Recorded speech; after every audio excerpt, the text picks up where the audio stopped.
Halo teman-teman, selamat datang kembali di segmen Wiki Buku. Nama saya Muhammad Rizky Maulana, saya dari Fakultas Hukum, Prodi Ilmu Hukum. Kali ini saya akan mengajak kalian untuk menyelami salah satu karya Terelai yang sangat fenomenal, yaitu Hujan. Nah, buku ini berlatar di masa depan, yang tepatnya tahun 2042. Kisahnya dimulai ketika seorang wanita bernama Lail ingin menghapus ingatannya tentang hujan dan segala hal yang berkaitan dengannya. Nah, termasuk kenangan akan Soke Batra. Nah, untuk Soke Batra ini adalah main karakter di cerita ini ya.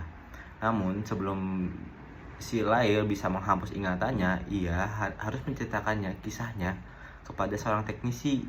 Nah, dari situlah disitulah kita diajak kembali ke masa lalu. Tepatnya 20 tahun sebelum semuanya dimulai. Nah, semuanya itu berawal saat Lail dan Bahtera bertemu di hari yang paling buruk dalam hidup mereka. Hari ketika gunung meletus dan gempa dahsyat mengguncang dunia. Pertemuan tak terduga ini menjadi titik awal dari persahabatan perjuangan hingga perasaan yang lebih dalam. Buku ini menceritakan tentang cinta, tapi tentang bertahan hidup, persahabatan, dan bagaimana kita menghadapi takdir yang tak terduga. Membaca Hujan seperti mendapat pelajaran berharga tentang keikhlasan, mengajarkan kita tentang bagaimana menerima kenyataan dan takdir. Seberat apapun kita, bahwa ada hal-hal yang di luar kendali kita. Nah, ada salah satu kalimat dari Soke Batra yang dari main karakter ini, yaitu apapun yang terjadi, biarlah terjadi. Ini mengingatkan kita bahwa ada hal-hal yang di luar kendali kita.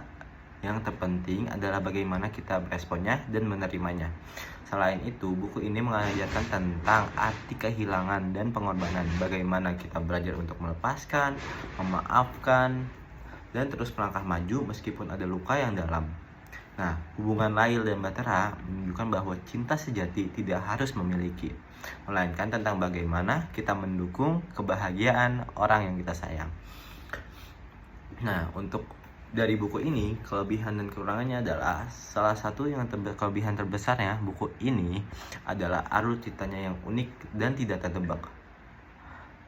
Dan Terelai berhasil merangkai plot maju mundur dengan sangat apik. Contohnya dari tahun 2042 hingga tahun 2022, membuat pembaca penasaran dari halaman pertama hingga akhir. Gaya bahasa yang puitis, sederhana, dan menjadi nilai plus.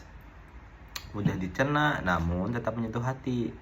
Selain itu, karakter Lail dan Bahtera terasa sangat nyata dengan segala kerumitan, emosi, dan konflik batinnya. Namun tidak ada buku yang sempurna. Beberapa kekurangan mungkin terasa di bagian akhir cerita. Beberapa pembaca merasa akhir ceritanya terlalu cepat dan kurang memuaskan, seolah-olah Terelai terburu-buru menyelesaikannya.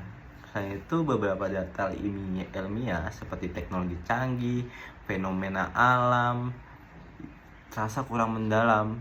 Tapi hal ini bisa dimaklumi mengingat buku ini lebih berfokus pada sisi drama dan kemanusiaan. Nah, lalu mengapa sih alasan saya untuk memilih buku ini? Karena saya memilih buku ini karena buku yang saya baca lalu saya menyukainya. Karena saya juga merasa buku ini bukan hanya sekedar buku cita-cita novel biasa. Buku ini adalah cerita tentang kemanusiaan dalam situasi ekstrim. Ia mengajarkan kita untuk tetap tegar di tengah badai, menemukan secercah harapan meskipun dunia terasa runtuh. Buku ini juga sangat relate dengan kehidupan kita. Setiap orang pasti pernah menghadapi hujan dalam hidupnya, baik itu hujan dalam hati sesungguhnya atau hujan metaforis berupa kesedihan, kegagalan, atau kehilangan. Dan ini mengingatkan kita bahwa setelah badai akan selalu ada pelangi. Jadi bagi kalian yang sedang mencari bacaan yang mengandung emosi, mengajarkan tentang arti kehidupan, dan membuat kalian berpikir, yaitu adalah Hujan, pilihan yang sangat tepat. Nah, mungkin Sekian ya untuk review buku segmen kali ini. Saya sangat mendesak kalian untuk membaca novel Hujan ini. Sangat bagus untuk menjolak emosi kalian dan berpikir. Nah, sekian dari saya untuk review buku ini. Selamat membaca dan sampai jumpa di segmen berikutnya.